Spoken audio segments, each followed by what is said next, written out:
Watch The Atheist Experience live Sundays at 4:30 p.m. Central. Visit tiny.cc/YTAXP and call into the show at 512-991-9242 or connect to the show online at tiny.cc/callaxp.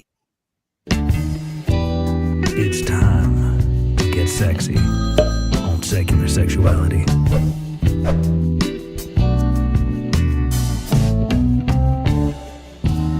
Hello, and welcome to Secular Sexuality, the ACA show most likely to be banned in China.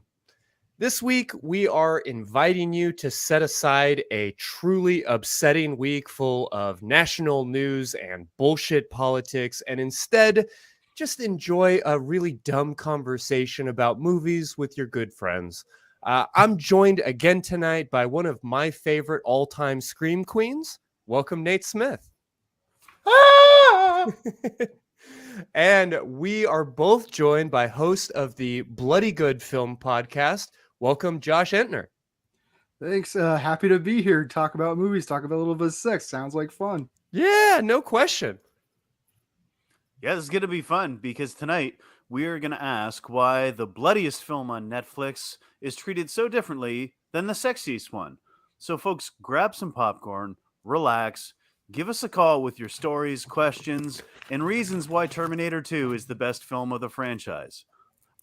I knew that was going to trigger Josh. You know what? If we have a lull, we're going to get into this. We're going to get into this. But if you've got stories, questions, or film critiques, give us a call at 512-991-9242 or at tiny.cc/callsex because the show is coming right now.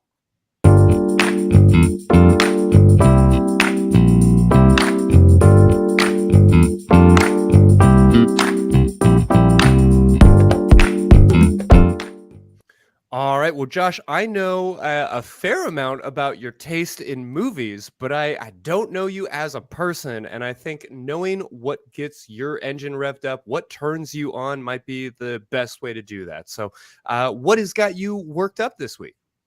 Well, I'm definitely a big film nerd, so I'm always looking for like something sexy in the films. I think like there's something a little bit extra about like full big stars doing sexy things. And finally this year we had the movie X come out, which was a slasher film about filming a porn movie, and they don't shy away from it. We get Brittany Snow like full on committing to being a porn actress and bearing it all for the camera, and like even when she's faking an orgasm, it's sexy as hell. Like I would love for her to, maybe this says something about me. I would love for her to belittle me and talk down on me about how good supposedly my sex was supposed to be when it wasn't living up to her standards because she's such a good porn actress. Like, amazing movie. Love the porn, love the gore. I think X is definitely the movie that's turning me on lately. See, this is a problem we always have when we have Sin Sage or some of our other great porn performers on the show, because you start talking about some of these things, and I can't help but worry that people are already sort of vaguely tuning us out as they open up another tab to search Brittany Snow movie X. So, you know, if you can still hear me, I hope you enjoy the show. Nate, what's got you turned on right now? Oh, they're definitely opening another tab right now, Christy. but if y'all can come back, I got so my partner, who is a pretty effeminate man, is into manga, anime, all things Japanese, and so he brings home this new anime the other day, and it's called Wish. And he says to me, he's like Nate, this anime, I wasn't gonna buy it, but it's a queer anime, and I opened it up, and these characters totally reminded me of you. And I'm like, okay, that's interesting. Why is that? And he's like, well, because it's a really femmy guy, and then there's a masculine dude who looks perpetually annoyed by his partner. And so I'm just gonna, if I could get that in there. I don't know if you guys can see that, but that, like, look at that guy. He just looks like he's not into this. And I'm like, wow, okay, thanks. I don't know about perpetually annoyed. I'd say occasionally annoyed, but Frequently. I've Yeah, never seen maybe somebody that looked that frequently, but- annoyed for a near blowjob as in that picture. Right? Like, oh, I guess you Exactly. can blow me. Usually you're at least yeah, well, I guess if you want to, God kicks the dirt. But yeah, I've tried to read a few panels of it. It's going slow because I'm not used to reading manga because it goes from front to back, which is very, very strange to me. It doesn't make sense to me. It seems like a little thing, but it can be a lot to wrap your head around, a lot to get used to. I'm glad that you are experiencing a new adventure. What was that recommendation again for everybody? It's called Wish, and it's very annoying. I am very annoyed by it. Let me just say. Fantastic. All right. So we've already tackled a fair amount of sort of like dom sub humiliation type stuff. So we're just continuing it on from last week. But this week, Josh, I am so excited to talk to you because I have had the incredible opportunity from this platform to speak to some of the most like brilliant writers and speakers that are working in my field. I have met incredibly talented and successful performers and aerialists and dancers and studio owners and sex workers of all different types with all these like very fascinating, interesting jobs. And frankly, I haven't been and Nate, and I got to meet Nate and Laura and a number of incredible people. And frankly, I'm barely qualified to speak to about 90% of them, but you are an amateur film podcaster, and that is just exactly my dream job. So I feel like I am very much in my comfort zone. I am so excited to geek out about some movies and so excited to have you here. I thought you were about to say, finally, somebody I'm qualified to talk to. A guy that does a podcast that he does not get paid for. So, yeah, I mean, you know what? I relate to. I resemble that remark a little bit. But no, tonight we're going to be talking about, I guess, the morality, the values, the standards of film. And any conversation about that is going to need to start with acknowledging the Motion Picture Association of America. So can you just very vaguely and briefly walk us through what the fuck that organization actually is and why we should all give a damn? I don't think you should give a damn except for the fact that they're screwing with our movies a lot. Everything that they do is very arbitrary, but it was made in response to the Hays Code, which was something where everything was censored to a severe degree, to the point where like you couldn't even have a silhouette of nudity in your movies, or else that would be something heinous. They wouldn't allow like cops to look bad. They wouldn't allow blasphemy. They wouldn't allow basically the most boring film that you could possibly think of would come out of the Hays Code. So then Jack Valenti came up with the MPAA ratings code, which is the ratings code that we see today with the G. I think there was an M in there, and that's been kind of discontinued. Now we have PG, PG-13, R. Used to be X, but because of the porn industry really latched onto it and made it like, we can do more than X. We can go triple X, and not with Vin Diesel. And they decided to drop that and go into NC-17. And basically, all these ratings are arbitrary to a point. Like some of these movies, you'll look at it like, yeah, that's a G, that's a PG. But a lot of the R's and definitely the NC-17s are arbitrary to the point where sometimes it seems like the MPAA has a stick up their butt about like previous movies in a franchise or certain movies in a genre that got by. Like I know because the first Friday the 13th snuck by, they started hammering down on a bunch of slasher movies when they became popular, and like My Bloody Valentine got cut to shit. So it's just like them kind of making up the rules on the spot and giving power to like, I think 7 or 8 mothers and fathers that are going to instruct their code onto what movies should be. Yeah, well, I mean, it's legitimately tricky, right? To be evaluating art. I know lots of parents struggle with like, is my 4-year-old, 7-year-old, 13-year-old, like as these different age ranges, what is appropriate and all of this? But who are these people that you're mentioning? Like, who decided that these specific parents get to have that conversation for? I mean, really, for literally billions of people, when you consider the influence that Hollywood has on the film industry and art around the world. Just gonna guess that they're Christians. Just gonna throw that out there. Well, their identities aren't out there to the public, so we can't really say exactly who they are or what their religion is. But Just by a their mysterious, values, shadowy cabal. by their values, you can probably guess that they're Christian a little bit. I'd say the values are changing a little bit. They do reevaluate what supposedly matches for an R, what matches for an NC-17, because the movie X that I mentioned came out this year. That wasn't coming out in the 80s. There was no way that movie would come out in the 80s. That'd be a hard N-17 instead of the R that it got this year. But the values change, but because it's so arbitrary, it really matters about who the people are making these decisions. And sometimes they're like movies you can point to that the big movie producers are making. They'll get by with something that an indie filmmaker can't get by with. Sure. So yeah. like, and if there's a big studio picture that comes by, they'll say like, cut out 2 seconds of boob shot and you're good. An indie person puts in their movie, like, we're not allowed to tell you what you're supposed to do. You just got to figure out how much nipple this movie's allowed to have. Yeah, no, you hear that from a lot of filmmakers, that there is no real guidelines and no real feedback until you have a certain amount of like power, until they can be bothered to deal with you. There have been countless controversies over the past 10 years or so around movies like Blue Valentine or Blue is the Warmest Color, about like, well, should this be NC-17? And it does seem to be just completely made up. There are like certain movies where I understand, like maybe Caligula. I have a hard time saying that name for some reason. But that movie is like borders on porn. And I can understand certain movies go NC-17, but to the point where like Friday the 13th Part 7, I watch a lot of slasher movies.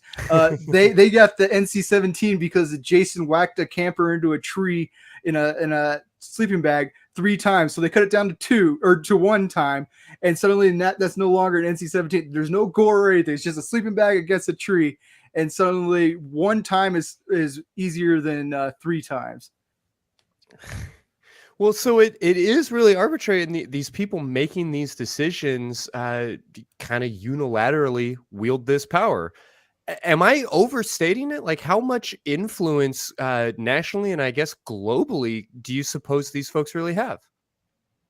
I mean, they're in charge of the movies. They say like the MPAA is self-regulator or self-censoring, and like these are supposed to be guidelines, but no movie theaters or no big movie theater is going to put in an NC-17. So if you put NC-17 on your movie, it's not going to make big money. It might be able to do. Yeah, it might be able to do fine on streaming. We're seeing movies that are skipping that in the streaming age, but up until like maybe 10 years ago, that wasn't even a viable option. And still, those streaming movies, they're getting ripped off for the most part. So it's still killing them. It's just killing them a little softer. Well, recently it was announced that Disney's film Lightyear is going to be banned in 14 different countries just because of a very brief moment of queerness. No doubt that's going to cause a lot of studios to kind of hesitate about pushing forward on queer representation. Do foreign markets have the same influence, or how do those like foreign markets change the way that we choose to make films in Hollywood? See, this is a hard one because Sure. I'd say like in America, throw that out throw this out for everybody to see. I do think representation matters, and like that was the bare minimum of representation of like blink and you'll miss it representation. Yeah. But it was representation. At least it's like a step forward. But the movie studios are about making money, not art, unfortunately. Sure. I wish we lived in a world where people cared about art. And I think Disney could stand to take the hit and maybe go on a moral high ground. But I'd be living in a hopeful world if I believe that would be the smart choice that they would go. Yeah, exactly. It's definitely laughable. So like, I understand why they're making the decision to like censor out that stuff. I don't condone it because they have more than enough money, but like, that's how movie studios are going to choose. If like in America, it's going to go out. There's going to be some homophobic assholes that are going to freak out about it. I've already seen them freaking out about it, calling that movie something for groomers and crap like that. But it's disgusting, the kind of things that I'm hearing related to this movie. But at least they're only having to deal with terrible feedback from bigots. They're not even going to reach the bigots in China. like China will full stop the movie. So like if it's a choice between getting the movie out at least somewhat versus standing by your principles and not having anybody get it, I understand the decision they're making. I just wish that I would like to think that movie studios could hold back on catering to them long enough for China to realize that they got to give into this. Although I don't know if that would happen. I watch a lot of Chinese martial arts movies. China give in? I don't know, man.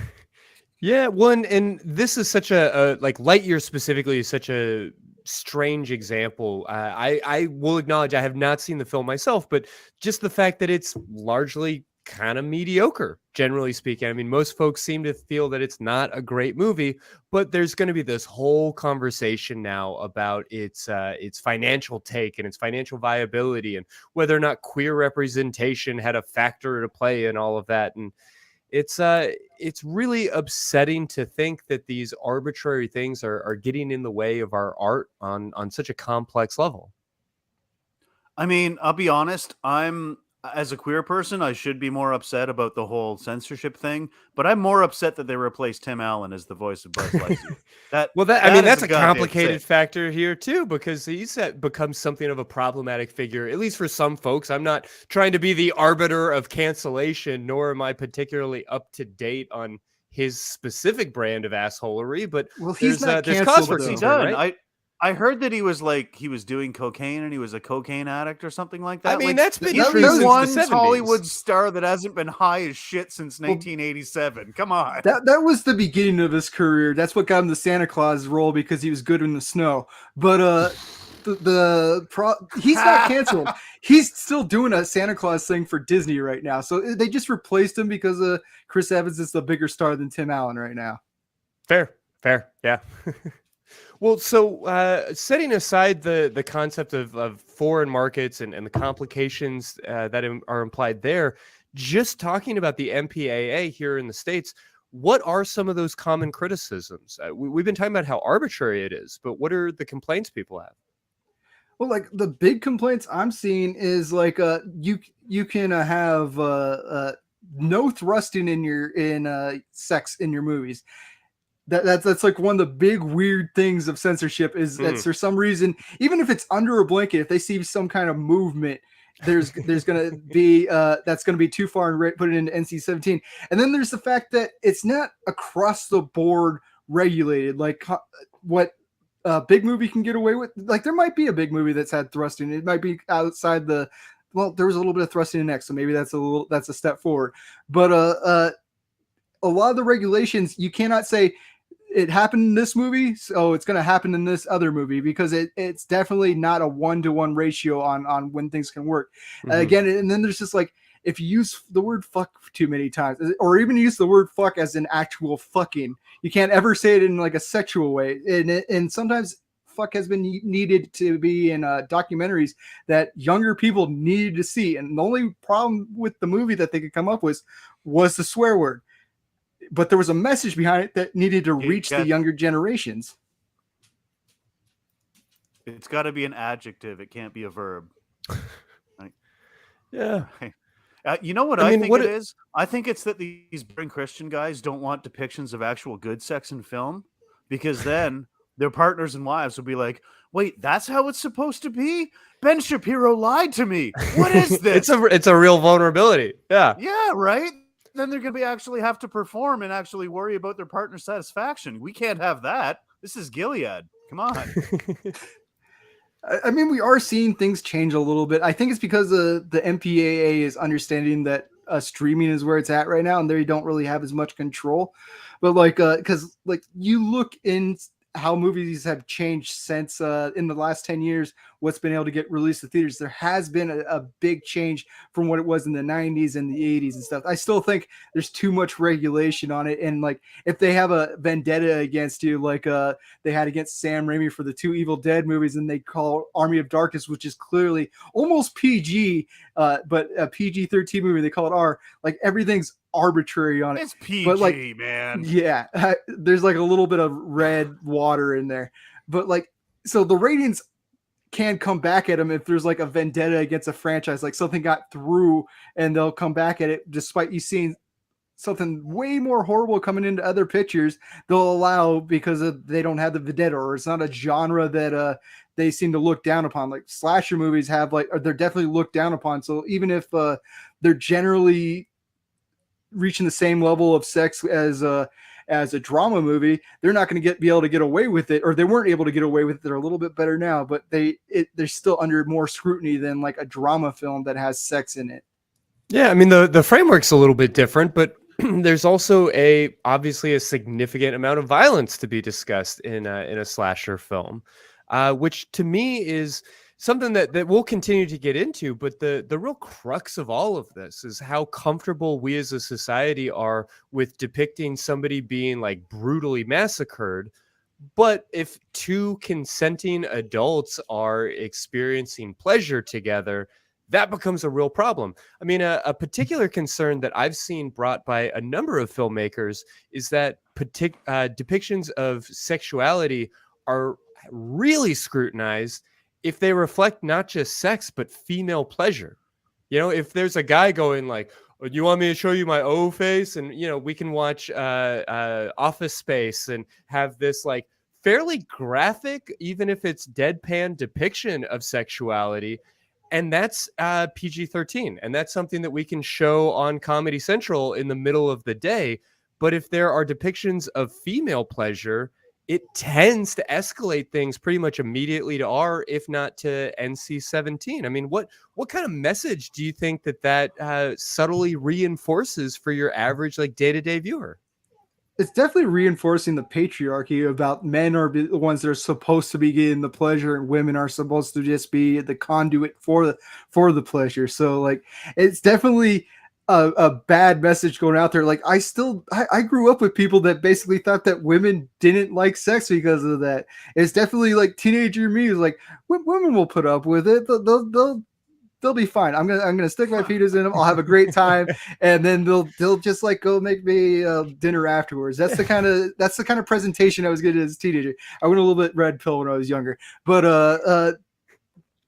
the males, like all the teen comedies are about guys getting sex, and like it almost feels like the women are an afterthought. Like in American Pie, it was about Jim's orgasm and like all the other male characters getting off, and the women they barely gave a crap about their storylines because they're not the importance of sex. And I would say it raised a bad mentality among men. I mean, a lot of people broke out of it. A lot of my generation came from the American Pie generation, but younger me definitely kind of dug into that side. So it took a little bit of other media and other voices to take me out of that mentality. No, I mean, that whole movie, like the first American Pie film, the plot completely hinges on the shocking twist that Allison Hannigan is like also kind of nerdy and horny.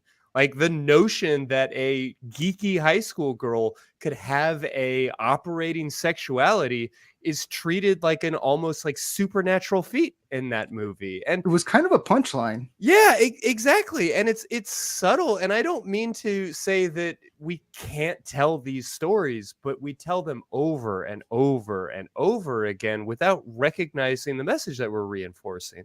Well, it'd be fine if we saw more of the other side. Like, good. It goes back, like, you guys are making me think of Grease and the song, tell me more, did you get very far? And then the girls' version, tell me more, did he have his own car?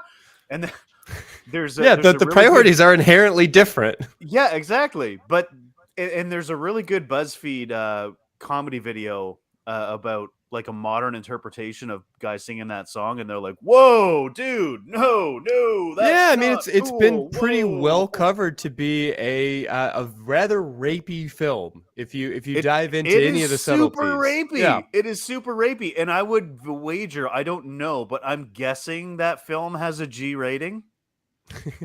Yeah, I mean, it's a little bit older, so the policies and things have changed, but that is worth investigating. Absolutely. Hey, folks, if you have a favorite film that you feel has been misrepresented, or, you just want to chat about, we have open lines. Give us a call, 512-991-9242 or tiny.cc/callsex. We want to talk to you folks about your opinions on these topics. Yeah. Well, so the biggest challenge for me, like I said, is just around the way that sex tends to be demonized, while violence tends to be cheered. And Well, no, Josh, go ahead. Well, that's one thing I had in my head to bring up, and it was definitely like Scream brought this up into the forefront, but it was definitely a trope that was not brought up intentionally by filmmakers, but like the people keeping their virginity was how people survive slashers, and that was more of just like them trying not to have so much sex because of the getting around the MPAA. Like it wasn't about like Laurie Strode was the virgin that was and is the reason that she survived, but that's how these slasher tropes seem to come across. It was a purity test. Because of the way that they were so censored that they couldn't have much sex, so they had to, and they almost needed to get the rating they wanted. They had to have a pure protagonist. So you're absolutely right. Sex is demonized in these movies. It's a way that you're gonna die. Like the people that die are doing things almost that were like censored in the Hays codes. They're having drugs. They were being disrespectful to cops. Sometimes they were a little bit blasphemous.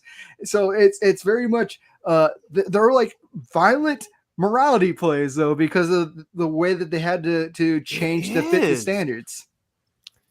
No, it's incredibly bizarre to think about those sort of like 70s and 80s values of being respectful to adults and being respectful towards cops and these kinds of things showing up in who's allowed to see these movies.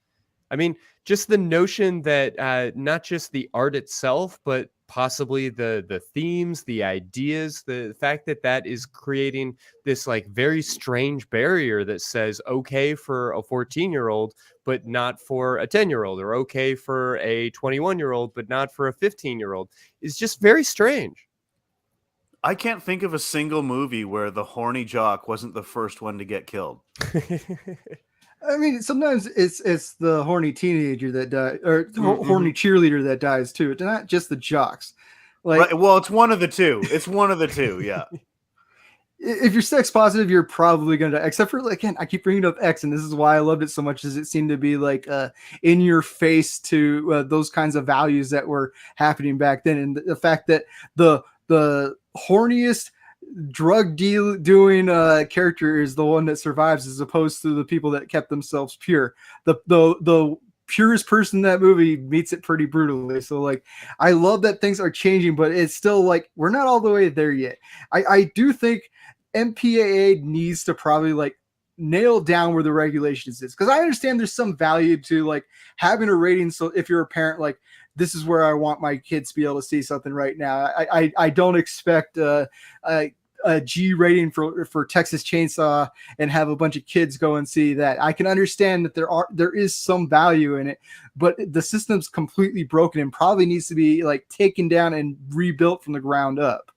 Yeah. Well, so with that in mind, then, setting sex aside for just a second, how do you feel about the well, how do you feel about the standards or expectations that we have around violence and gore? Should we be more restrictive, less restrictive, more sophisticated in the way that we talk about those things? This is where I have a hard time on, because I do understand, like, nobody, like, slasher movies, I think the gore is absolutely fine. I don't see, like, if it's not portrayed as like something that's great. But then I watch a lot of action movies, and action movies happen to be my favorite genre. But I also understand, like, there's some problems with action movies in that the lead characters are almost always problematic people. So like when the action is portrayed to be as heroic, like in an action movie, and it's done in a problematic way, I can see some issues with that. Like Martin Riggs, I love the Lethal Weapon movies. He should be fired as a cop, and like the violence that he's doing, like at the end of the first movie, terrible cop. The end of the first movie has him beating up Gary Busey on the lawnmower. There's cops all around him. He should be like arrested. And I do worry that kind of violence shows in a heroic light. I don't think it's like leading to like mass shootings or anything like that, but I do believe that it does give people a incorrect idea of heroism with their violence. Mm-hmm. It glorifies that kind of machismo. I get what you're saying. Which, and art is tricky, and I want to be careful. Like, on the one hand, I'm perfectly fine with being a scold. Like, I have no problem talking to anybody who will listen about how a movie like, for instance, Top Gun Maverick can be incredibly problematic because of the way it depicts like American heroism versus nameless, faceless, maybe Russian, maybe Iranian bad guys. Like, we can talk about jingoism and the influence of media and on and on and on. And I'm greedy to have those types of conversations, but very careful about wanting to have a government organization or quasi-governmental organization step in to provide censorship around like the themes of these kinds of movies, while saying it makes a certain kind of sense to me that we have some kind of rule that, like, all right, we're not going to show hard dicks entering into wet vaginas on Saturday morning cartoons. That feels like something that a government could potentially be trusted to do. But I don't know. Certainly the way it's working right now doesn't seem to be working. I would need to see an example of a jingoist film being censored before I can get on board with that. But no, I see where you're coming from. Fair. We do have some callers on the line, actually. If we could break from this scintillating conversation, I'm actually interested to hear Christy's take on Top Gun Maverick, but we will set that aside for a moment. If you were in my family, you would be the only person in my family willing to listen to that speech. So go right ahead. We'll get into it when we're done here. I am all about that speech. I actually haven't seen it yet, so I would have to watch it, and then we could get together over a beer. But for the time being, we have Jake, who actually called in last week, who was talking about being recently divorced and getting into exploring his sexuality a little bit more. And we kind of put Jake on to Fetlife, and he's got a couple of questions about it. Pronouns are he, him. Calling in from Georgia. Jake, we are glad to have you back. What's on your mind today? Hey there. I joined Fetlife. I took your guys' opinions and advice. Nice. There ended up being a thing to go to. Practically, I think it ended up being 2 days after. I think maybe even the next night. It was nice. I met some people, met some friends. There's some crazies out there, but there were a couple cool people. Exchanged some numbers, things like that. But then I met up with them over the weekend as well, and it's we had a Pride festival here, local, and that was fun, and I had a lot of fun doing all that stuff. But the majority of at least the groups I'm noticing on Fetlife here are predominantly hedonists, BDSM, things like that. Is that like predominant on Fetlife, or is that just like maybe local for me?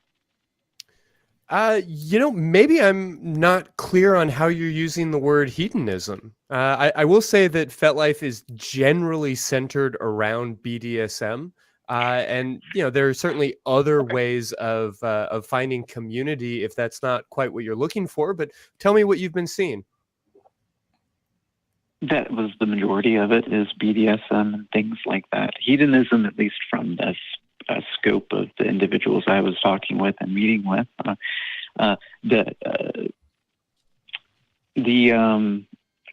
pursuit of pleasure, all things pleasurable, I guess. Yeah. Yeah, well, Fetlife is definitely sexually oriented and is going to be centered around fetishes of various stripes, around kink and BDSM, generally speaking. Is there something else in particular that you might be looking for, a different type of community you might be looking to connect with?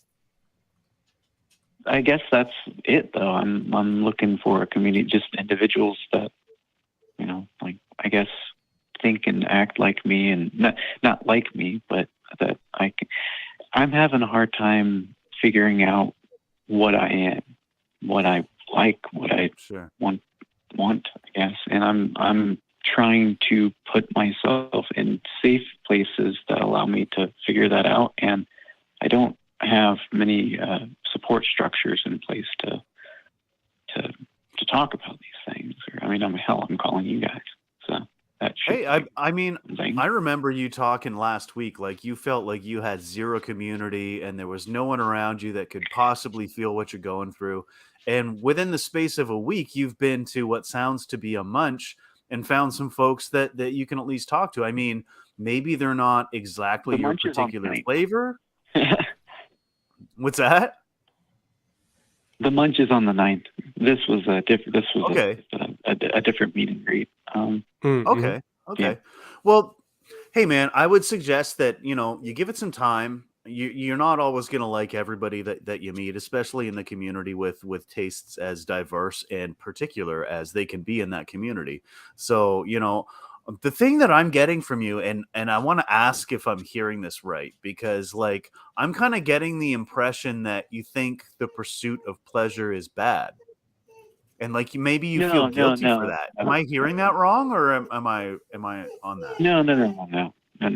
No. More of the pursuit of pleasure over others to take from. It's a whole philosophy thing. I haven't really trailed down.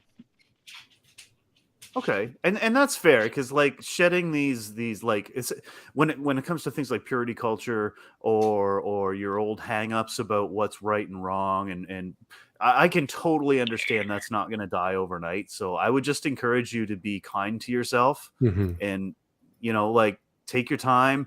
You found some people that you can talk to, and just maybe don't try,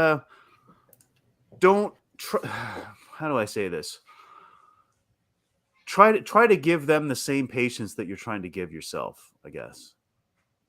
Yeah, and recognize that you have been living in one sort of framework mentally and emotionally and socially for a really long time. And I don't want to make too many assumptions about that framework, but I'm imagining it's not a lot of strangers talking about their sexuality. That's a pretty new and different mindscape to enter into. It's okay if it feels a little uncomfortable and awkward. Listen to your body. Don't ignore that discomfort. Don't just power through it, but know that it will become a little more comfortable with some practice and some time. And that if your body is throwing up all of these barriers that you have sort of mentally and emotionally examined as not really serving you, that there's no sky daddy who's going to punish you if you do choose to just blow right through them. I'm not worried about that. I'm more worried about being safe. Yeah. What kind of safety concerns are you experiencing?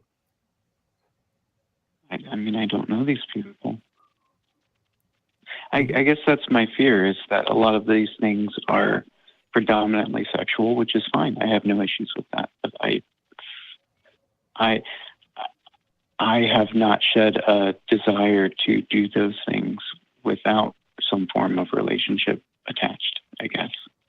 Yeah, and I would largely suggest that demisexuality is valid, that wanting to have sex primarily or even exclusively in the context of a committed and loving relationship is absolutely valid, and not at all at odds with the kink scene writ large. I mean, certainly there might be very specific groups where that's not the expectation or the goal, but it's also very true that you can talk about sexuality fully clothed, or talk about barbecue and football and whether or not Top Gun is a racist movie with total strangers who also happen to be people who like to wear leather and beat each other up or tie each other up and these kinds of things. Okay. Yeah, I totally Both feel mine. where you're coming from, Jake. I Go ahead. I'm taking your guys' input. I'm taking the advice. I stepped into it last week. I'll step into it this week again. I don't mind exploring. I like it. I like learning things, but I'm having a hard time, I think, with the locations I'm visiting. I think that I live in a very particular place where it's like, I just don't think I'm welcome here. I hear that. And it may take some time to get plugged in, to meet the right person, to find the right group, to explore the right idea. And that's okay. Let me encourage you to embrace a little bit of curiosity, to find good support from various professionals that might be able to help walk you through both your internal experiences and how to safely and effectively navigate the external world, and to cut yourself some slack. This stuff is new and weird and exciting and scary and creepy and gross and thrilling and beautiful and terrifying. And all of these different adjectives are completely valid at various times. And so it's okay that this is a little bit hard. Doesn't mean you're doing a bad job. It doesn't mean you're doing it wrong. It just means that it's hard. Yeah. Okay. Hey, Jake, my partner and I have been together for 11 years, and we're still discovering shit about each other that we didn't necessarily know before or haven't really brought up before. So, like, don't feel bad that you're struggling having just jumped into the pool a week ago. Like, we've been at this for 11 years, and we're still working on it, man. So, like, go easy on yourself. Like, the fact that you had the courage to actually approach these people and start a dialogue and start like discovering yourself, like, good for you, man. Like, you are on the good foot. Hell, I mean, I've been having sex with myself for like 25 years, and I still am discovering new things. I'm still like weirding myself out. I'm still surprising myself. After all these years, it's still special. I had a really good time at the meeting. I met some guys, I met some girls, I met some fun people. I met up with them at Pride over the weekend, and I guess this is why I was calling and why I was concerned. Is that night I drank too much and I almost drove, and I didn't. I was smart enough not to, but I did stay in the gutter for 2 hours at 3:00 in the morning, and I don't think that's something that somebody like me should do. Yeah. You got a little carried away, but you had a good time. I mean, I think we've all been there. Yeah. All things in moderation, including moderation. But everybody goes a little too far every once in a while. Even I've been there. Yeah, but I mean, Jake, I'll say at the same time that if you're telling me that you wish that you had handled things differently, okay. Yeah, sure. You don't need to criticize yourself for what you've done in the past to choose to do things differently in the future. And you can, I think, give yourself a little bit of credit for the fact that this is challenging and that it's reasonable to struggle a little bit. It's reasonable to maybe get a little carried away, overexcited, or a little over nervous. And if you're making choices that you don't like, it's okay to make different choices.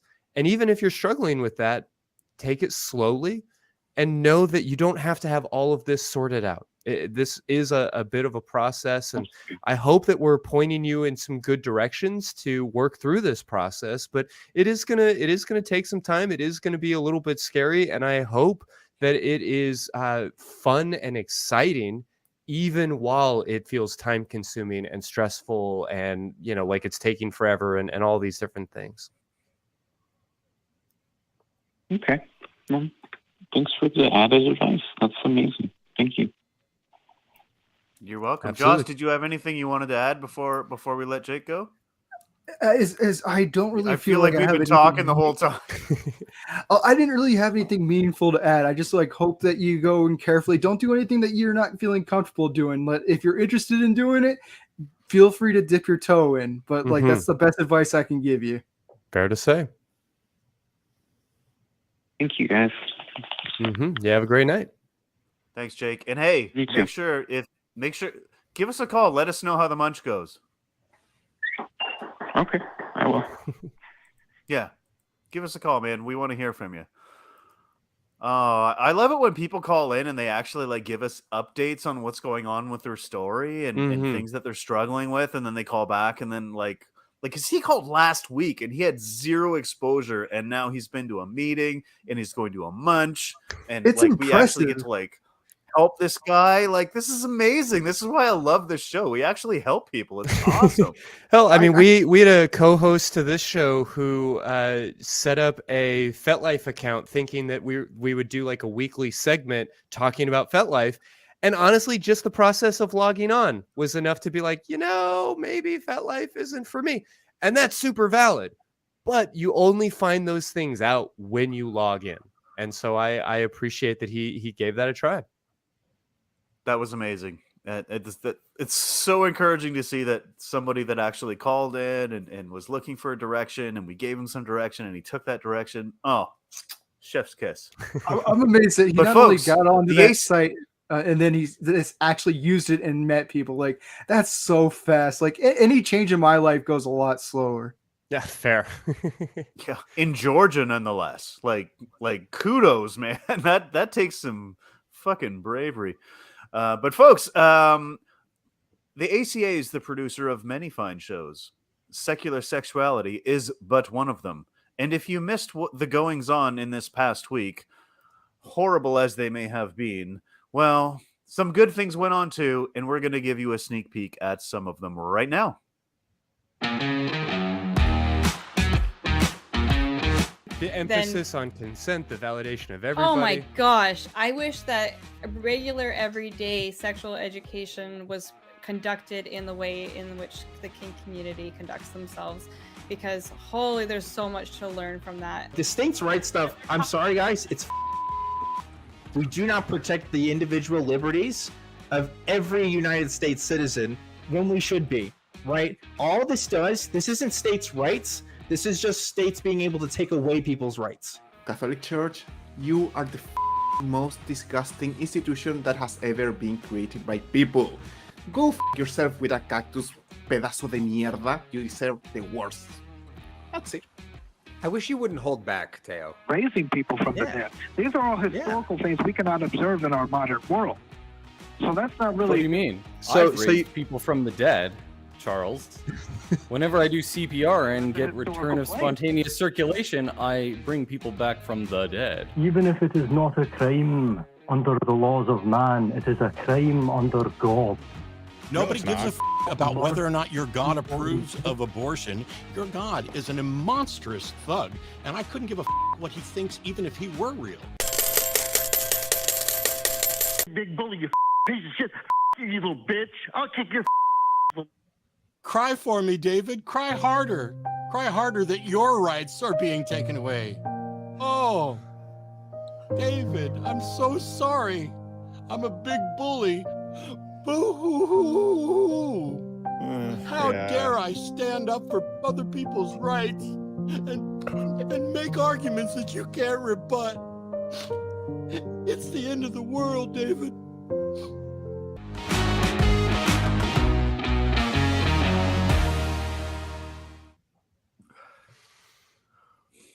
And we are back, and we have another call. Let's jump right in. We've got, let me see here. I want to talk to Rocket. Rocket's been waiting for a while. Calling in from Pennsylvania. Yeah, pronouns are he, him, and wow, this is a deep one. Rocket, I'm gonna let you introduce this yourself. You are on live on SecX. Okay, hi guys. Sexuality. Hi. Really great to talk to you. I'm usually podcast gang, and I actually made a point to get the live show so I could actually call in because I have a very weird situation. So I am an openly gay man. I'm very confident in my gender expression and my sexuality. I've been out of the closet for 17 years, so it feels weird to have a crisis about this right now. My baby brother is 21. He's in college, and he came out of the closet this week. I was a little weirded out that I've been out of the closet since he was 4, so it's a little questioning of why he didn't tell me first. And it comes out that my mother has been both blackmailing him and holding money for college over him to not come out to people. And so my mother has been accepting towards me and has supported me and my partner. My partner and I have been together almost a decade. I mean, she's going to be at my house this weekend. I'm supposed to go to her house next weekend. It's not like we don't have a relationship. And so I'm in this super weird spot where I want to confront my mom of, why are you telling my brother that he can't be gay, and questioning what percentage of gay he is versus bi, versus and texting him pictures of his high school girlfriend as if that proves anything. And emotionally blackmailing him because she imagined he'd always have a blonde wife. But she doesn't do that to me. And I'm in this super weird situation where it's like, okay, all these things are reflective of me as a gay man, because now my brother's a gay man. And it's, I'm in this horrible spot. So to make it more complicated, my mother does not know he's come out to me because she threatened him that he could not come out to me. So I'm an externalizer. So with every fiber of my being, I want to call my mom or go over to my mom's house and yell at her. Sure. But if I do that, I would too, man. I'm putting him in a worse situation. But I'm putting him in a worse situation, especially because in about 10 days, they're supposed to go on vacation together. So he doesn't live at home, but he is dependent on them for his schooling. So I have a number of people. My partner is telling me to not bring it up over the next 2 weekends and internalize it, which is, I'll just say it's going to harm me emotionally. But it might be the best thing for my brother to get him through at least the next month till the vacation's over, and then we can maybe address it properly. Or to try to lift the burden somewhat and perhaps have that backfire and she gets harder on him. Is he going to enjoy the vacation either way? I hope so. You know, I also didn't preface. My mother's a bit of a narcissist, so this is also wrapped up in some issues that she has going on. Yeah, I mean that's very clear. May I ask, Rocket, what is your brother's name? If you feel comfortable sharing that, or whatever pseudonym feels appropriate. It's Brent. Brent. Okay. Well, I ask just because I feel like we are 4 people all talking about Brent and about Brent's mother and about Brent's brother and about Brent's life. And it feels important that we humanize him a little bit, because it can get really easy to start worrying about what we should be doing about somebody else and somebody else's needs and everything else here. So no judgment at all, because you did not choose this situation as far as I can tell. But what does Brent want? What does Brent say? What does Brent feel about this experience, this terrible situation he's found himself in? So I have asked him directly now, and I am waiting for him to come up with an answer. He did not have a good one the last time we talked about it. I laid this out pretty clearly. I like to think I'm a decent emotional communicator, and I laid this out pretty clearly of, hey, this is option A and this is option B, and I'd like to let you steer the ship, but everything that is me is saying I need to fight this battle for you. You understand? Yeah. And so he hasn't made a decision. I've left this I put this ball in his court, but he has also not made a decision. So I understand the most fair thing is to let him make that decision.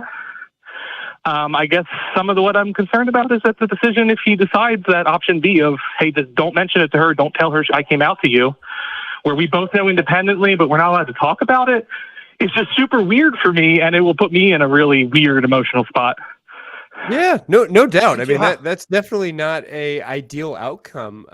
But without wanting to be too picky about it or too difficult or hard on you, Rocket, I have to point out that I asked you, how Brent was feeling, and I kind of got, well, this is the really hard question that I posed to Brent, and this is he hasn't been able to answer it yet. And I guess I just want to stress, without knowing you, without knowing your mom, or without knowing the details of the situation, that the vague sense that I'm getting is that Brent may not have a whole lot of room for his own feelings, for his own sexuality, for his own decision whether or not to bring a woman or a man home to mom, whether or not to bring home a grandchild, whether that's genetically his, whether that is had with his partner through their own natural birth or through adoption or whatever else. Like, I'm getting the sense you described her as a narcissist. I have to imagine that your mom is taking up a lot of breathing room around her poor little baby and his life and his sexuality.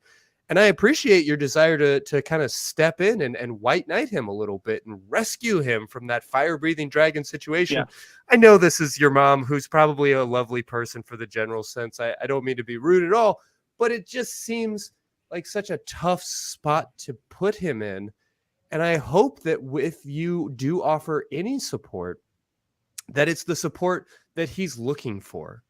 You know, I'm not suggesting that if he says, I don't want to share it with anybody, that you are just like ethically locked down and that you have to keep a secret just because it was shared with you as a secret. You have autonomy here too. And I get that. But I do have concern for whether or not Brent's autonomy is being supported in any action that you might take here. I mean, can you speak on that a little bit? I think that's actually totally fair. That is actually that's why I texted him what I texted him of, hey, I do want to put this ball in your court because I do want him to be able to make these decisions. I guess you are right. I am thinking about how it's affecting me and my take on it, and not as much as how it's affecting him emotionally. I do know that that his mental state has been very poor over the last few months. He's apparently only known about his sexuality for a few months. He is getting professional help right now, and I'm very thankful for that. And that's a whole other thing that my mom does not know. He's getting professional help, but he's getting it through the school, so I'm very grateful for that. I feel like every interaction we've had recently has been extraordinarily positive. I feel like we've been able to connect over this in a way that has made us a lot closer. There is a large age gap, so obviously connection is a struggle. You know, it's not like we're 4 years apart or something. You know, he's almost 2 decades younger than me.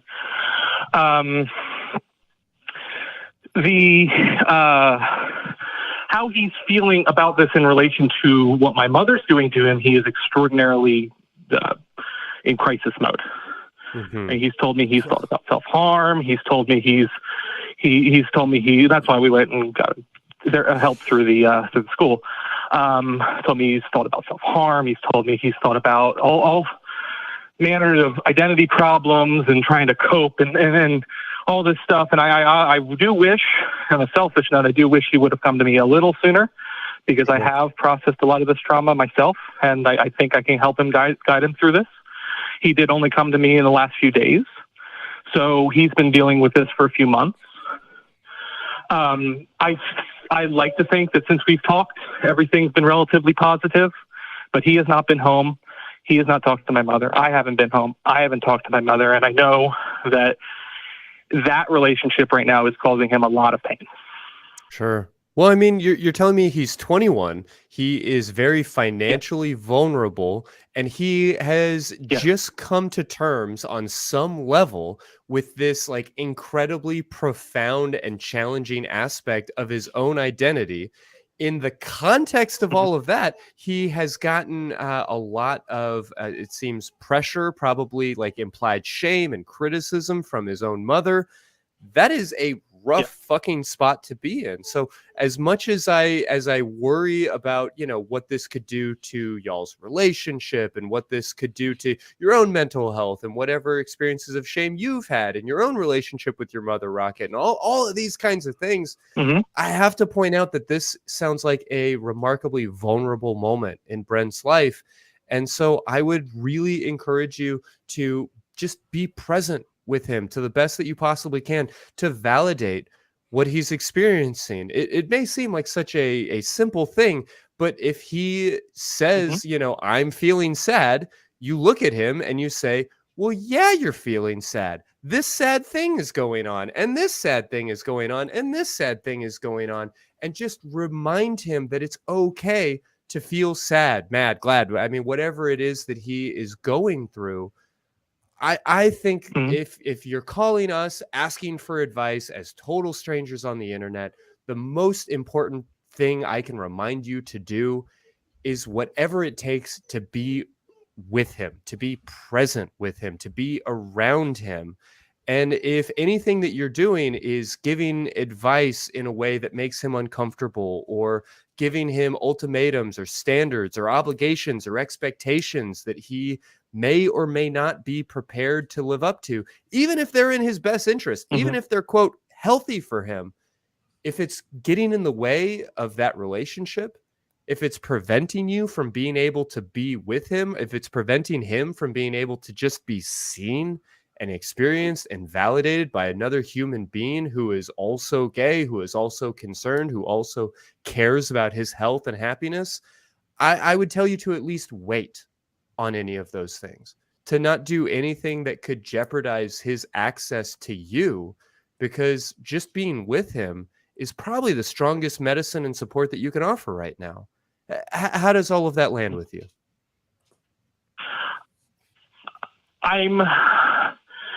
Analytically, I'm there. Emotionally, I'm not, and that is a me problem, and that is something I need to work on with myself and my partner. Valid problem, though, right? Like, let's all just take a this. moment and acknowledge Absolutely. that fucking sucks for you, buddy. I'm so sorry. You're doing a good thing by calling in here and venting this stuff out, though, because it's gotta suck just keeping it in because you have nobody to vent to. Right now, I think you made the smart choice. You vented out the problem, but you're not like unloading it on him.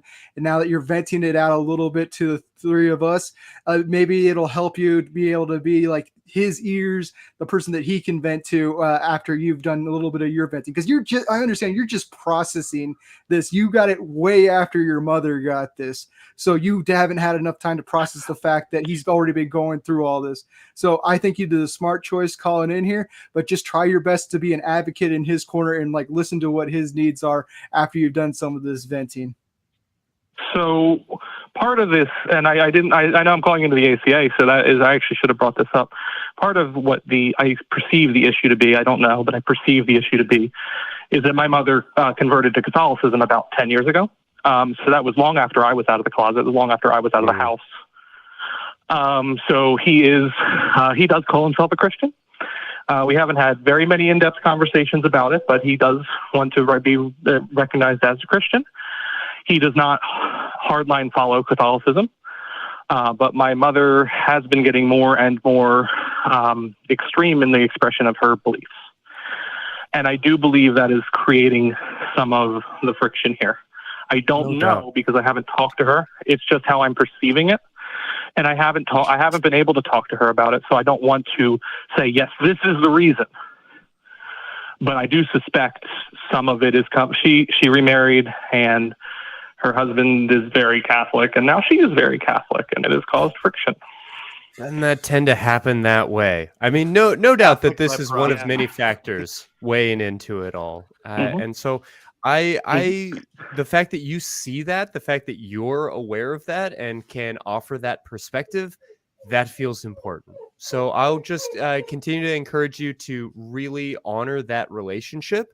6 months down the road, if nothing is changing and he is still being like pressured to, quote, not tell you and keep this secret, then I might start to like throw some elbows and push back and maybe start having some meaningful conversations about what would change look like and how do we get there. But for right now, walk slowly. Remember that he is particularly vulnerable in this circumstance, and that he's going through a hell that is similar to yours, but right now sounds particularly profound. Yeah. Rocket, did you have any inkling before he came out? Did you know already? Did you have a hint already? Did you have an idea? I've been working really hard on my assumptions. So I've been working really hard on my assumptions about other people as like a personal goal. So I don't want to say I did or didn't, because I feel like any of those would be an assumption I made about him that wouldn't be fair to him. So until he told me no, I didn't know. Okay. Well, did bang other goes people that tell idea. me they suspected? Yes. Did other people tell me they suspected? Yes. And I actually absolutely 100% defended him, because I told them until the second he said he wants to identify as that publicly, you don't get to speculate. And I've defended him on that point multiple times. Okay, I will say that he is a more effeminate man than I am, and people make the jump between being effeminate and being homosexual. So they do that for him more than me because I'm a more masculine person. I maybe you could throw this at him, and maybe this is good advice, maybe this is bad advice. I would highly recommend you ask Brent how he feels about this. But a way that you could potentially broach this with your mother is to be like, I've known this for a long time. Everyone else has known this for a long time, right? Like, this is nothing new. He's not hiding anything from anyone but you because he fears you. So let's get beyond that, because this is nothing new for anybody else. Everybody else is already known for ages. So you're the person that we need to square this away with and that we need to heal with. And I don't know if he's going to want I don't feel like that would be honest. Conversation. Yeah, see, that's what I was saying, because I don't feel like that would be honest, because I didn't. I mean, he was dating. Not that any of this really means anything, but he was dating a woman until basically he found out about himself. So I don't feel like that angle would be honest. To be perfect, to really cut to the chase. I feel like I appreciate. No, that's fine. That's fine. That's why I asked you. you first. Like, did you know before? Because if you didn't, then that doesn't. That's why I said, well, bang goes that idea. Because if you didn't really know, well, then yeah, sorry, that's not a thing to do. But no. I was just trying to troubleshoot. I was thinking of maybe like what I might do in that situation to sort of diffuse the situation without coming off as a white knight, because you don't want to come off like you're trying to champion this guy when he doesn't want it and potentially doesn't need it, and this is so new, so you don't really know if he needs it yet or not. I think it's pretty clear that he doesn't want it yet from what you're saying. I might have that wrong, but yeah, he hasn't indicated positively, so I wouldn't jump in without him indicating that positively. I don't feel like that's respectful to him as a person. No. That's why I did. Yeah, obviously, I'm not going to just jump in because I felt like it. That's not fair to him. What I'm coming to the realization of is that everybody's coming back to, well, I'm going to have to be the bigger person emotionally because I'm the less vulnerable person right now. And I'm going to have to learn to internalize this right now, which is going to drive me nuts. Yeah. But that's really what I'm coming to, is that I'm going to have to learn to internalize it for the next few weeks until we can keep working on our relationship and seeing where we can take this with everybody else. As tough as it is for you, I'm sure it's even tougher for him. And I'm just glad that he's got someone like you in his corner. That is true. I'm glad too. I didn't have anybody when I was I was younger than him when I came out, but I didn't have anybody when I was his age, and I'm very glad that he did have the courage to tell me, even despite he was told by a parent to not. I'm glad he had the courage to tell me. I hope that I can be there for him in a way that many other people never had. I'm trying not to overstep either. You understand? I would urge you to keep his confidence. Strongly urge you to keep his confidence. Oh, yeah. I don't think I need to, but yeah. Don't worry, the rest of the family pretty much is all Catholic, so there's no way they're listening to an ACA. We're glad we're covered. Word. Okay. All right. Well, Rocket, feel free to call back and give us an update on the situation. I appreciate it, guys. Maybe you'll hear from me once he gets back from his trip, and we can talk about it more, maybe a month or so. Thank you. I hope we do. I'm going to keep watching, but I'll get off the phone. I appreciate that. You take care and have a great night. Thanks for calling, Rocket. See you guys. Good night. Yeah, bye. Oh man, I don't think there's any easy, good one-stop shopping answer for that.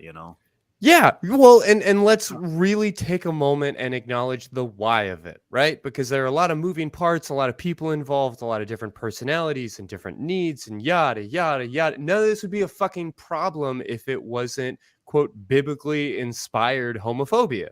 If we take that out of the equation, suddenly this is a happy, healthy family. Obviously, life is more complex than that, but sometimes it really isn't. And so that's why I am hoping that we are making some dent in the world through this organization here. I think we are. We have another caller, which is right down our alley, right down the topic of tonight's show. James is calling in from Connecticut.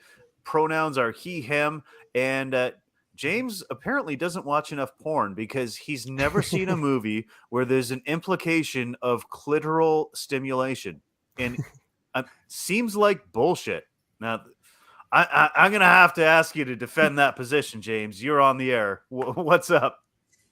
Oh yeah. So I was talking about like mainstream film, not pornography. Sure. Yeah. Okay. Because I could like take you down to a store on the corner in the bad part of town and show you about a couple hundred movies. I'll go with you. Go ahead. Sure, Go for ahead. Go ahead. Yeah. All I really was going to say is, there are all sorts of things that aren't shown in mainstream film, but one of the things that always has like shocked me, and it's so mainstream and common, is female clitoral stimulation right during sex, and like you never see the shoulder moving, you never see any of that. It seems like I mean, not never, I haven't really seen any mainstream kind of never. Pulp Fiction? Bring that up. Butch goes down on his girlfriend in Pulp Fiction. Well, I mean, okay, if there was that one movie 35 years ago, then that does change things. It's literally a little bit, one of the most famous films ever made. But that was again what we're going back to. Come up with. That's going back to what we talked about, where big film studios can push for it. Unfortunately, I've heard Harvey Weinstein had a little bit of a pull with the MPAA, and he's one of the few people that was able to get a rating turned from NC-17 into R. So that might have something to do with it, as that scumbag was involved. I hate to put the idea that was he Harvey involved with Pulp Fiction?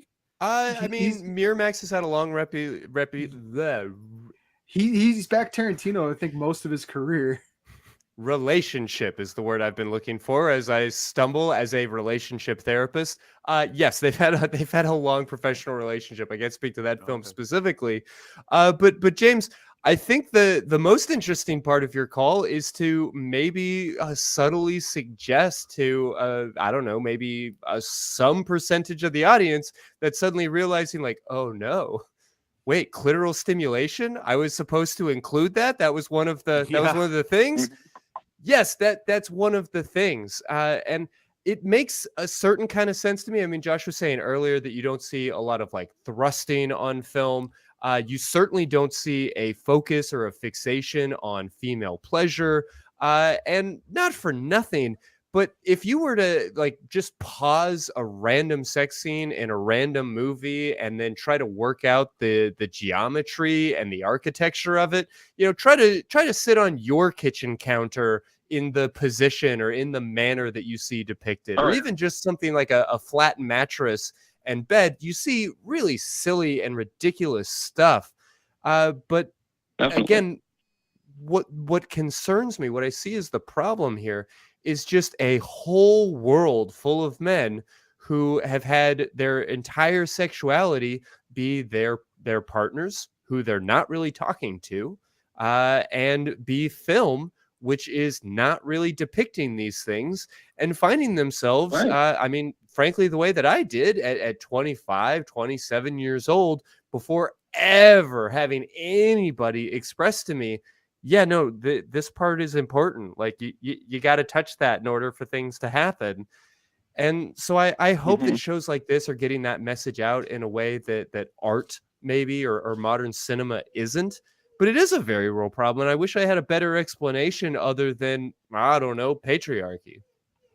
That seems to be the go-to. Yeah. I mean, I'd hate for anybody to have learned sex from the room and they're screwing their girlfriend's belly button.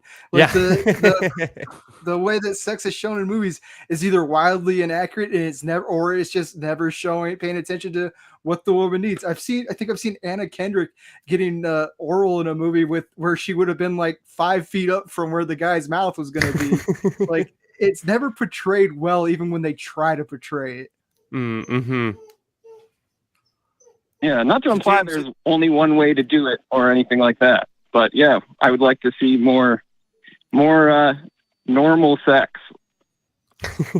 Yeah, or sex that looks like the type of sex that humans have. Yes. Yeah. Yes. Right. Human sex, which generally in the vast majority of like penetrative penis and vagina type sex is not going to lead to female orgasm or significant female pleasure without clitoral stimulation. So have that conversation with your partner. I'm not going to sit here and ask James like, well, what's your favorite way to stimulate the clitoris? That is a valid conversation that we can be having. But I think the more important one is for everybody watching this to take a moment with the clitoris havers in their sex life and ask, what do you want a hand here? Is it better if we're facing each other? Should this thrust involve some pressure, or do we want a like slapping experience? Do we want a rubbing experience? Like, what is it that we're looking for? Because having that conversation with your partner is honestly, I think, more important to creating like a loving and strong and intimate connection than the hottest, sexiest sex you could possibly have. Just being able to coordinate, collaborate, and listen to one another about your sexuality is vital and incredibly powerful. So, James, I really appreciate you raising that gripe and bringing that issue to us. Yeah, love you guys. Keep making a difference.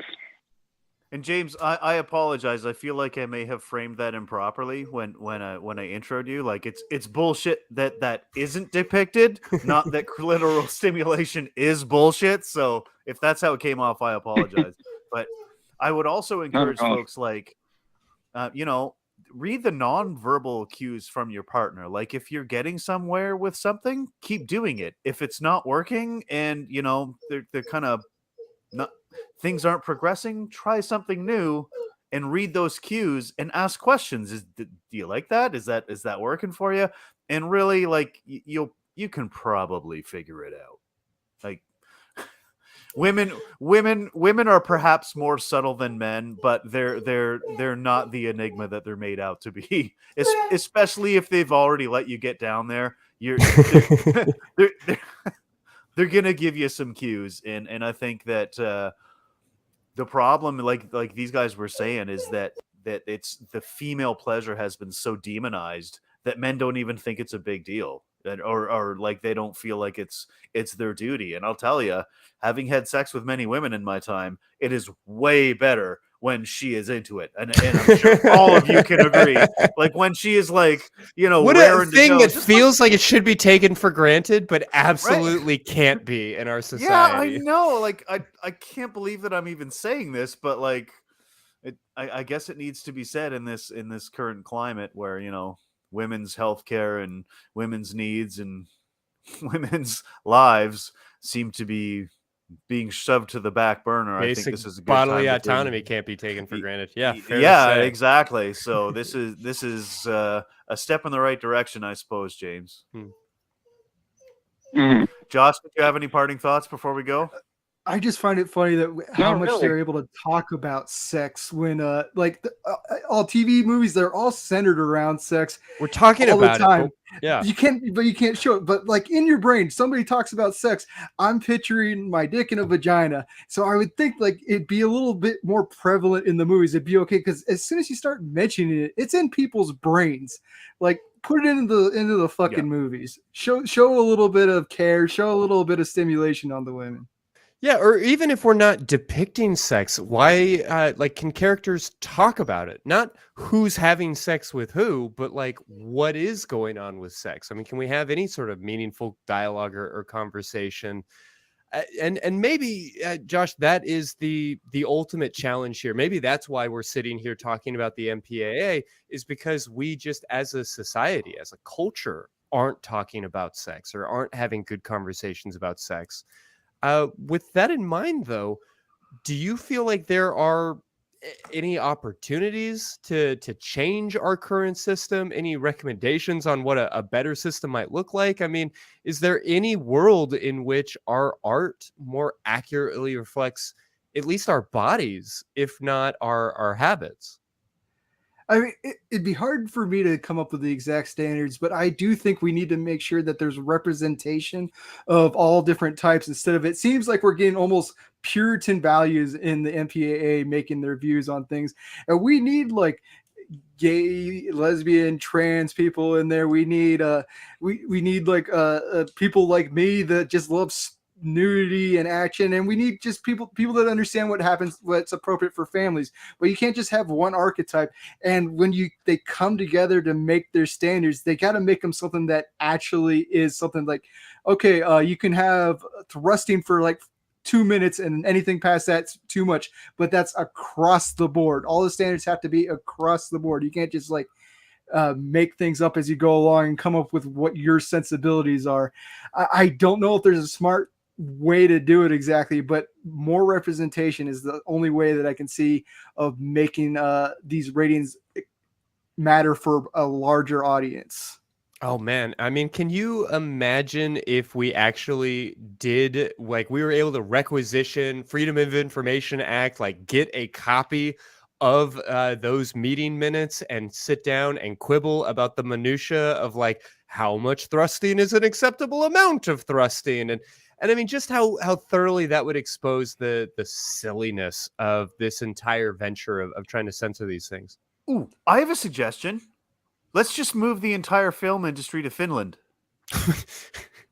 Walk me through your thought process here. How is that solving a problem? Okay, because Finland is a remarkably progressive country, secular country, right?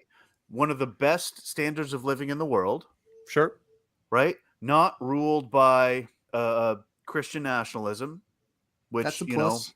up until a couple of weeks ago, I would have said the United States wasn't either, but was in danger of being. But, you know, it may be too late. So for the time being, let's just move the film industry over to Finland. Let's let them make some decisions, and let's see how the Finns do with it, because they couldn't do much of a worse job than America has. I'm sorry. I mean, other countries That's my thought do have process. less Christy, of a what do you think? Puritan- I'm open to critiques. I just picked Finland. Anywhere in Scandinavia, even Denmark, I'll give it. The Netherlands, I'm cool with. Okay, all right. I mean, I appreciate the notion. I mean, I'm just spitballing here, guys. I'm spitballing. You put me on the spot. I'm picking Finland. I mean, I think that we can take care of it in America. We just maybe keep some. I'll be one of the people that take these jobs. I'll go ahead and get myself a job in the MPAA, and I'll help revolutionize this system. We don't need to go overseas for this. I think we need less people with Puritan values. Well, when y'all can us. move past 1973, we'll talk about it, okay? I'm in California. Talk about movies We're then. progressive. I'm just waiting for the Escape from LA earthquake to take us out, and then we'll be our own country. But once we figure that stuff out, I think we just need to come up with more sex positivity instead of making it look like a bad thing. Even like the movies that I love, like they're constantly calling sex workers sluts and stuff like that. Just Sure, yeah. We need a more positive representation and be able to show that thing in a positive light instead of like almost having to demonize it, all this stuff. Because I can't think of a single movie with a prostitute that isn't at least rated R. It just our standards need to change. That's the best thing I can come up with is we need new people in making these rating systems. And honestly, I don't think I'm staying anonymous is the right way to do it. I think there needs to be some people held to standards, and I think it needs to be more than just like a handful of people.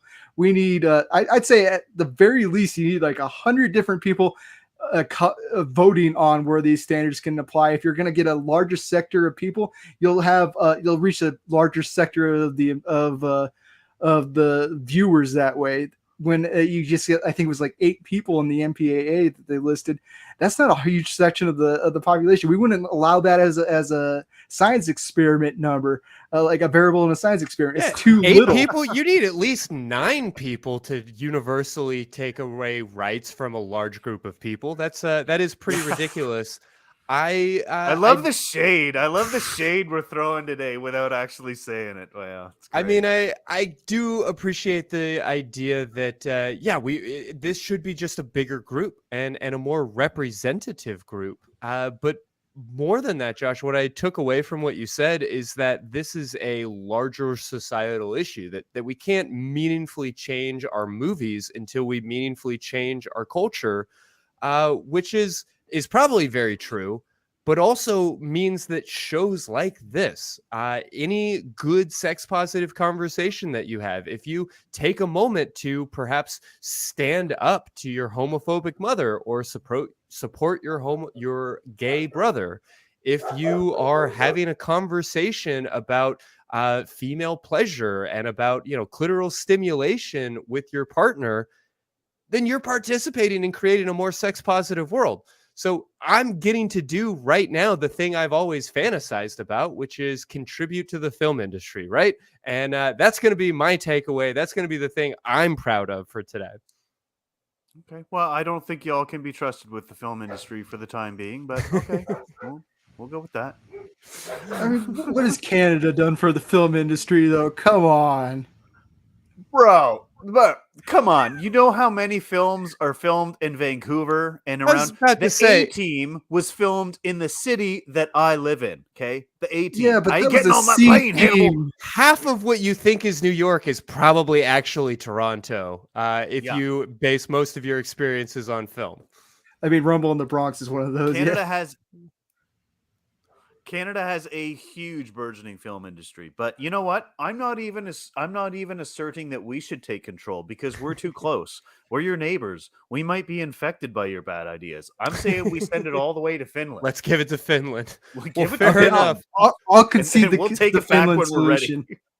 Well, before we get too far off point, Nate, I'm going to let you wrap us up here in just a moment. But I want to just very quickly address something that came up in the chat and just acknowledge that clitoral stimulation is a significant part or a meaningful part of pleasure and potentially orgasm for many vagina havers. But I certainly don't mean to suggest that it is necessary in order to achieve orgasm or even pleasurable for everybody who has a clitoris.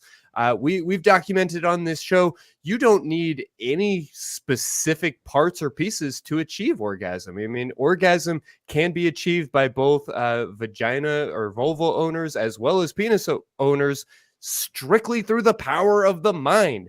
Hypnotic, hands-free orgasms are possible. So no specific stimulation is necessary, but I did want to, I guess, highlight that we as a society, we as men have been kind of neglecting that particular organ, perhaps more than is acceptable. Yeah, little moment of shame for that one. But that's me getting off of my soapbox. I will be happy to talk about Top Gun Maverick with any poor soul that happens to get sucked into my orbit as soon as this show is done. Find me in the Facebook fan group.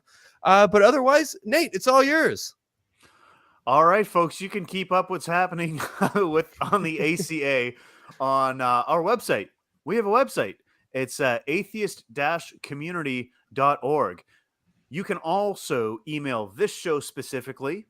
If you've got questions, maybe you don't want to call in, maybe you're a bit bashful. Hey, I don't blame you. This stuff ain't easy to talk about. Email us. We will take your call. We will take your emails. We will take your questions on a mailbag episode. Email us at sex@atheist-community.org. Or if you have something more general to the ACA, you can email us at tv@atheist-community.org. And if you'd like to take a little sampling of the other content that the ACA puts out, we have been champing at the bit. We have been discussing the recent developments in the the United States. You can check out all of the ACA's content at tiny.cc/AEN podcast. Truth Wanted, AXP, SecX, nonprofits, all of our good stuff is on there. You can listen in at your leisure.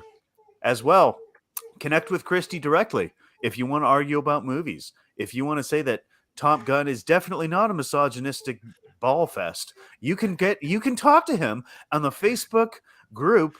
It's the Facebook Secular Sexuality fan group. It's made for fans, by fans. It's a good time. We're all on there. So check that out as well. If you're looking for other like-minded individuals, you can get on the Discord. We have a Discord. Lots of good conversations happen on there. tiny.cc/ACD Discord. And also, wow, I forgot this one. We have merch. We have merchandise. We have monthly rotating merchandise. And my suggestion actually made it onto the t-shirt this month. Now, I'm not going to tell you what it is. You're going to have to go check it out at tiny.cc/merchaca. But it's a great t-shirt. I would totally wear it to the mall, if only to get glares from Karens. It's definitely worth the $30. I'm just gonna say. And before we go out, I also want to give a quick shout out to the folks who do all the work behind the scenes, so that dum-dums like me and Josh and geniuses like Christy can get on here and share our thoughts on movies and film and sexuality. Let's see the crew. Crew, throw yourselves up there. Hey, there they are. What a handsome bunch. Well, 2 out of 3 ain't bad. Hey. Oh, sorry. Yeah. I'm going to try not to do that math too hard. Yeah, don't think about it too hard, Christy. So, but before we jump out of here, Josh, we've covered a lot of ground. We've been, kind of meandering. We've gone everything from Finland to the clitoris to, the standards of violence and all of these kinds of things. But are there any final thoughts that you'd like to leave with the audience tonight? I just think you got to be cognizant of what's going on in your films and see what they're thinking about, what they're leaving out from you that would be an interesting conversation or something that we need to be pushing for more. Things are going straight to streaming now for the most part, so like you can finally see some kind of films that are meeting your persuasion, and the more that we're watching movies that are getting big like that, the more we can change the mind of the MPAA, I think, because the more we're streaming it, the more they're going to see that we want movies that show clitoral stimulation or any other good acts of sex or violence. Yeah. Well, I already mentioned 2 of my favorites that I will say include both of those things. Check out Blue is the Warmest Color. Check out Blue Jasmine as possible forays as you start to explore the world of film. Nate, any other final thoughts that you'd like to mark down tonight?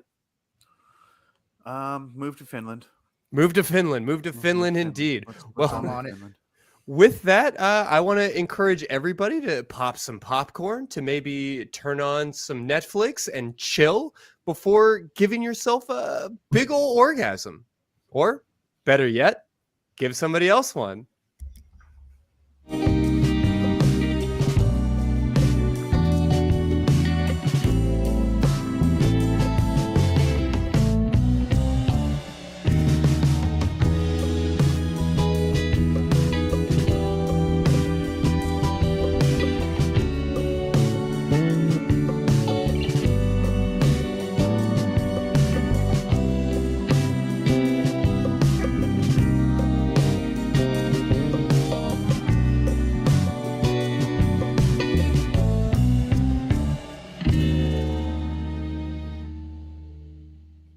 Watch Talk Heathen live Sundays at 1 p.m. Central. Visit tiny.cc/YTTH and call into the show at 512-991-9242 or connect to the show online at tiny.cc/callth.